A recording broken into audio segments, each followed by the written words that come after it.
Seguimos ahora con Adolfo Rubinstein, director de CIPS, ex ministro de Salud. Adolfo, buen día, gracias por estar una vez más en el 4Summit Healthcare. Hola Alex, ¿cómo estás? Buen día. Adolfo, pasaron 1 año y 3 meses desde aquella primera ola y por ahí en esta charla podemos compartir 3 ejes, ¿no? Uno es qué aprendimos en 1 año y un poquito más que lleva la pandemia. Después vamos a ir a lo que no aprendimos. Pero ¿qué se aprendió en términos de salud, de política sanitaria en la Argentina y en el mundo? Mira, cuando comenzó esto, toda esta tragedia, hace no tanto más que 1 año, ni siquiera en la peor de las pesadillas pensábamos que íbamos a estar, digamos, en una situación después de más de casi 1 año y medio desde el comienzo, y que en algún momento del año pasado 2/3 partes de la humanidad estuvieron confinadas, estuvieron, digamos, en aislamiento obligatorio con diferentes grados de restricciones, con conductas que finalmente se fueron naturalizando, como el uso de barbijo, el distanciamiento físico, el lavado permanente de manos, la ventilación de los ambientes, digamos, evitar las aglomeraciones, las restricciones a la circulación y una serie enorme de otras restricciones, el cierre de las escuelas, de los comercios, en algún momento de las industrias, el transporte público, en fin, una cantidad de cosas que ni siquiera en la peor, como decía, en la peor de las pesadillas podíamos anticipar. Hace 1 año y pico, cuando comenzó todo esto, no sabíamos nada, ni de la biología del virus, ni conocíamos, digamos, cómo iba a ser la epidemiología de esta enfermedad, ni cuáles iban a ser las políticas públicas que podían enfrentar de manera más o menos exitosa la diseminación viral, cómo podía controlar y suprimir esta epidemia. Así que, digamos, a lo largo de todo este año hemos aprendido muchas cosas, muchísimas cosas. Y sobre todo hemos aprendido mucho sobre el virus, desde que China, digamos, puso a disposición pocas semanas después de comenzar la epidemia o de declarar el comienzo de la epidemia, las plataformas genómicas para que se pudieran comenzar a desarrollar los test y el desarrollo de las vacunas. Comenzamos a conocer cuáles eran algunos términos de la jerga epidemiológica, como el R0, ese número básico de reproducción que de alguna manera mide la contagiosidad del virus. Comenzamos a conocer lo que eran las curvas y, digamos, qué quería decir aplanar la curva epidemiológica, cuál era el delay entre los contagios y las complicaciones y los desenlaces fatales, digamos. Pero en ese momento el marco de incertidumbre era increíblemente grande. De a poco se fue acumulando la evidencia científica, la evidencia empírica, digamos, en cada uno de los países que tuvieron que soportar la primera ola, y de los cuales todos nosotros fuimos aprendiendo de la manera en que hace poco más de 1 año se tomó la decisión de iniciar la cuarentena estricta el 19 de marzo, fue porque estábamos mirando la película de Europa, que no había anticipado medidas restrictivas, con sistemas de salud que no estaban en ese momento preparados para resistir la magnitud de lo que iba a ser la pandemia. Imagínate que estamos hablando de sistemas de salud extremadamente robustos, como los sistemas de salud europeos o Estados Unidos inclusive. Y de alguna manera la decisión que se tomó acá, sobre todo los primeros 2 meses, fue para tratar de robustecer un sistema de salud que obviamente, como ninguno en el mundo estaba preparado para poder aguantar un embate como el que se venía.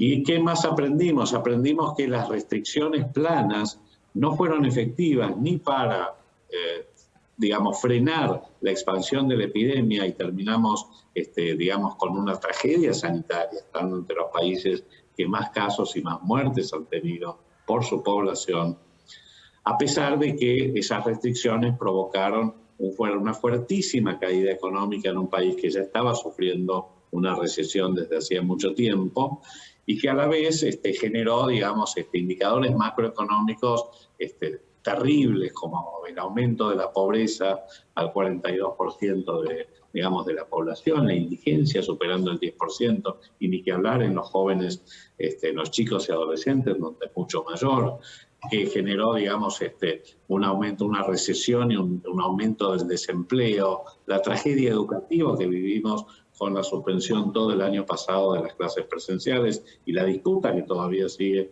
en este momento entre las decisiones que se toman a nivel nacional y las de algunos distritos como la ciudad de Buenos Aires, Mendoza. Y en ese punto, Adolfo, ya para ir abriendo hacia lo que no aprendimos, el año pasado es correcto que los primeros 2 meses, cuando se paralizó todo, se aprovechó para ampliar el sistema de salud, hubo una cuarentena de las más obedientes, aparte de las más largas, de las más obedientes en el mundo, en la Argentina.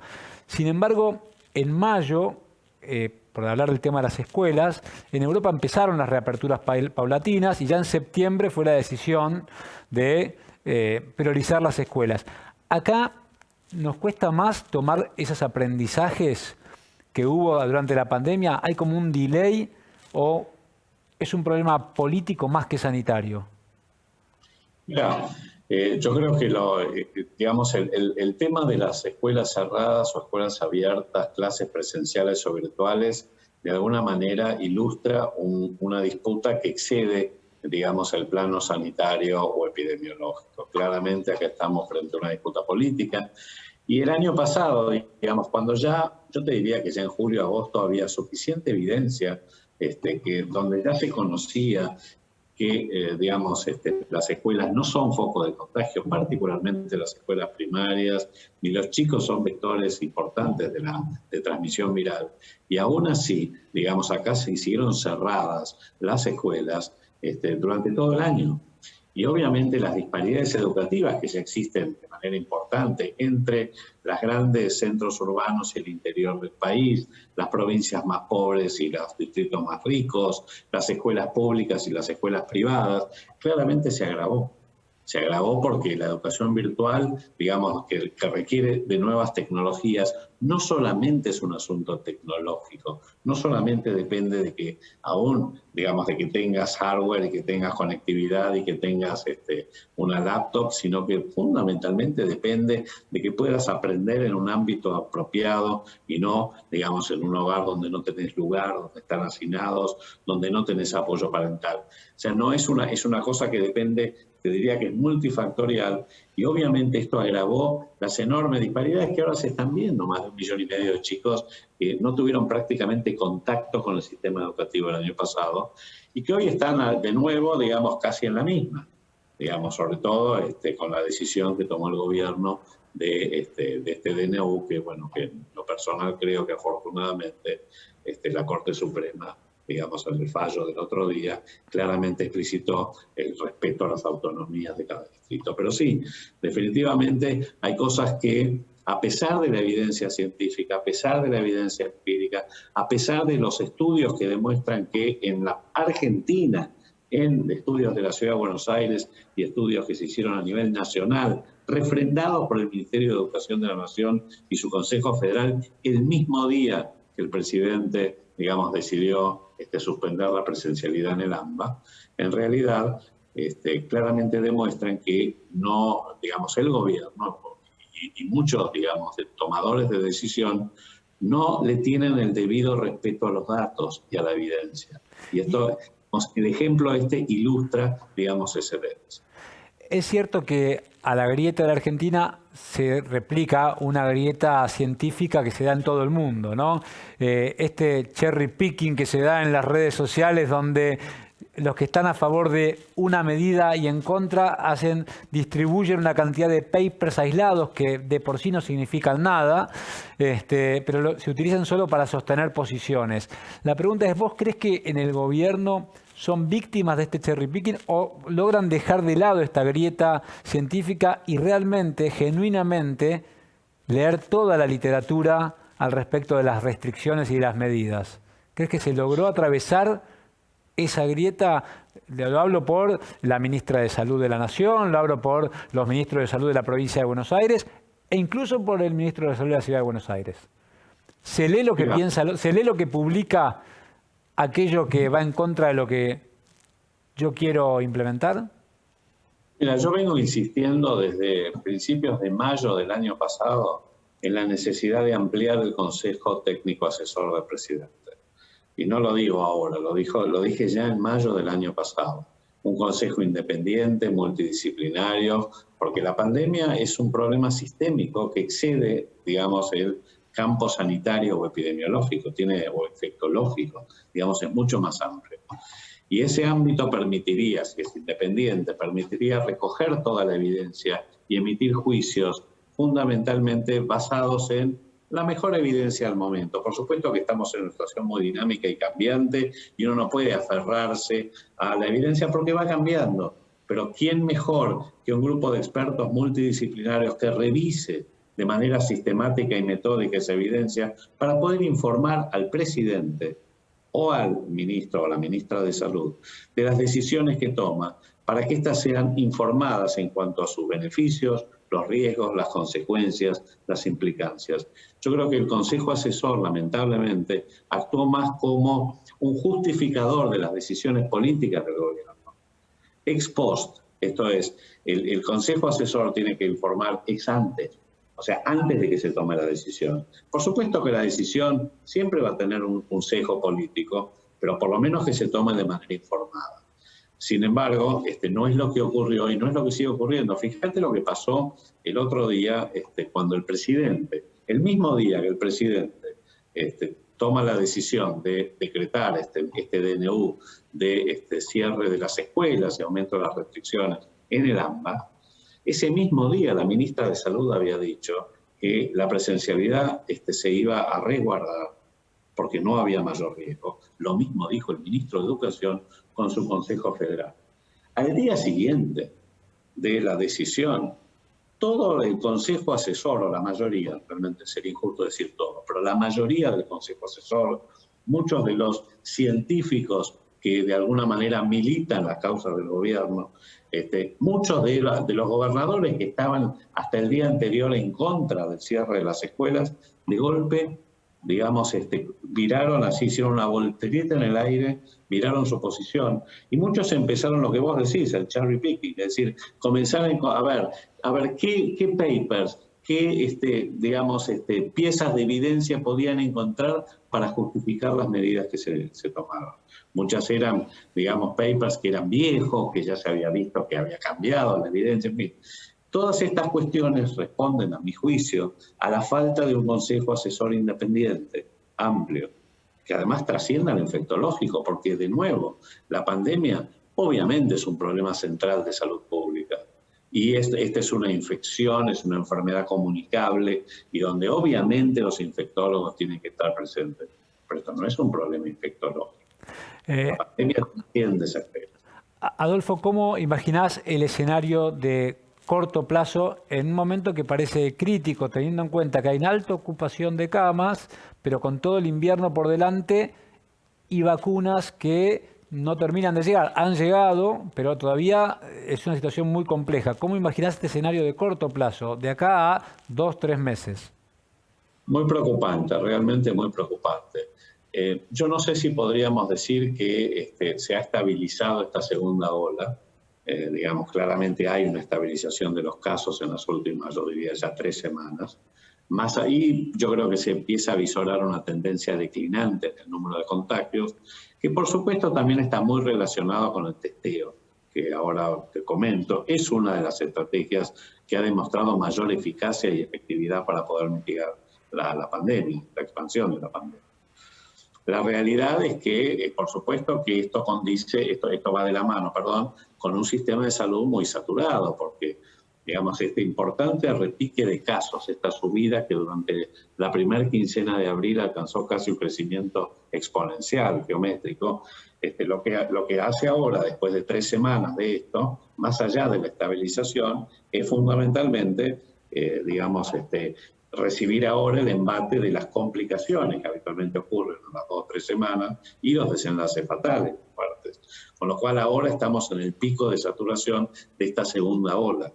El sistema está aguantando, más allá de puntos de saturación, está aguantando, y el sistema de salud argentino se ha preparado y es bastante resiliente.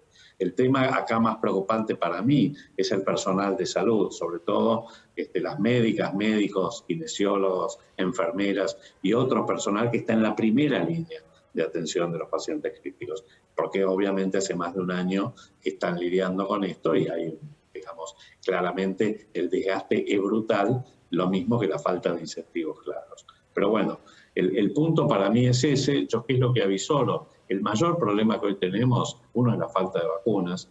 Más allá de que hayan llegado vacunas en los últimos días, lo que no hay claramente es un horizonte de previsibilidad para saber cómo va a venir la campaña de vacunación. De hecho, estamos ahora en un gap donde llegó el último embarque de Sputnik, y la verdad es que no pareciera que por lo menos este mes podamos tener nuevos lotes de vacunas que lleguen. La ministra de Salud acá informó, creo hoy, que por ahí para fin de mes venía las de AstraZeneca, pero en realidad todavía seguimos con una enorme imprevisión e imprevisibilidad. Y eso afecta el plan de vacunación. Más allá de todos los problemas, además, que ha tenido, desde el vacunatorio de privilegio hasta la partidización de la campaña en algunos distritos, como la provincia de Buenos Aires, que tornan aún más ineficiente la implementación de la campaña. Ese es el principal cuello de botella. La falta de un suministro fluido y, por supuesto, una campaña que está muy atomizada. Y el segundo es la falta de testeos. Claramente, digamos, le estamos corriendo de atrás. Vos fijate que lo que estamos viendo en los partes diarios es que cuando aumentan los casos, habitualmente aumentan los testeos. O sea que en realidad aumentan los testeos, esto permite la búsqueda activa y la detección de más casos, baja la positividad. Hay una clara relación aquí. No es que cambie el universo de infectados, es que estamos detectando más. Pero de todos modos, pareciera así que, digamos, si bien el número de test en lugar digamos, hemos alcanzado algún día 100.000, hace 2 o 3 días se alcanzaron 100.000 test diarios, lo que se necesitaría para el número de casos que tenemos y para bajar la positividad, es el único indicador que permite conocer que verdaderamente estamos testeando mucho más ampliamente, necesitaríamos entre 300 y 400.000 test diarios, imagínate. O sea que 4 o 5 veces más de lo que estamos testeando. Mientras no lleguen las vacunas y avance el invierno, ¿qué tan efectivas crees que van a ser nuevas restricciones? Entendiendo que hay mucha polémica también al respecto. De un caso concreto, Estados Unidos, la diferencia entre los estados que han tenido políticas más restrictivas y aquellos que han tenido prácticamente ninguna restricción, los resultados, las curvas parecen ser similares, con lo cual hay alguna discusión sobre el efecto real de las restricciones. Pero independientemente de eso, ¿cómo imaginás a nivel de restricciones, ya para terminar, porque más enseñas que estamos medio justitos, cómo imaginás, mientras no lleguen las vacunas, ¿va a haber nuevas restricciones? ¿Imaginás que son útiles? Mira, el tema no son las restricciones, el tema es el cumplimiento de las restricciones. Y cuál es el margen que existe en nuestro país para poder, digamos, de alguna manera restringir mucho más. Y ese es el problema, ese es el desafío acá. Justamente se abusó el año pasado de un instrumento que era el aislamiento obligatorio. Se prolongó durante 8 meses, la sociedad no lo resistió más por necesidad económica o por hartazgo, y ahora es muy difícil volver atrás. Entonces, si vos querés ampliar las restricciones, el tema no es lo que vos digas, el tema es si la sociedad va a acompañar.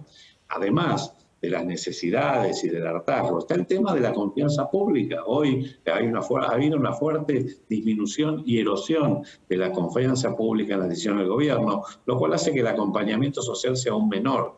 Entonces, acá el problema es, frente a este escenario, yo creo que las soluciones pasan más por las estrategias proactivas de conseguir mejores negociaciones con la industria farmacéutica. Hay muchas vacunas que, por ejemplo, ¿por qué no se ha aprobado todavía en ANMAT la vacuna de Janssen? Que está hace ya 2 o 3 meses, digamos, y es una de las vacunas que ya han demostrado, digamos, que son eficaces y que se están utilizando en varios países del mundo. ¿Por qué acá todavía no se han aprobado? Y después, bueno, obviamente hay que diversificar todas las estrategias de negociación con las vacunas y esperar que vamos a ver qué pasa con este llamado a la suspensión de patentes, que yo creo que más allá de ser un hecho simbólico importante, sobre todo la posición de Estados Unidos, no sé cuánto va a cambiar el panorama realmente en el corto plazo, pero claramente acá tiene que haber una estrategia más agresiva por conseguir vacunas y mientras tanto seguir ampliando el testeo para detección de los casos y contactos y concientizando. No hay otra alternativa, sobre todo porque yo creo que, como vos bien decías, tal vez estemos ahora en el aplanamiento de esta segunda ola, pero claramente recién está empezando el invierno y los fríos, y esto, digamos, es algo muy, muy preocupante. Adolfo Rubinstein, director del CIPS, ex ministro de Salud, muchas gracias una vez más por estar aquí en el Fourth Summit de Healthcare. No, gracias a vos, Alex. Un abrazo a todos.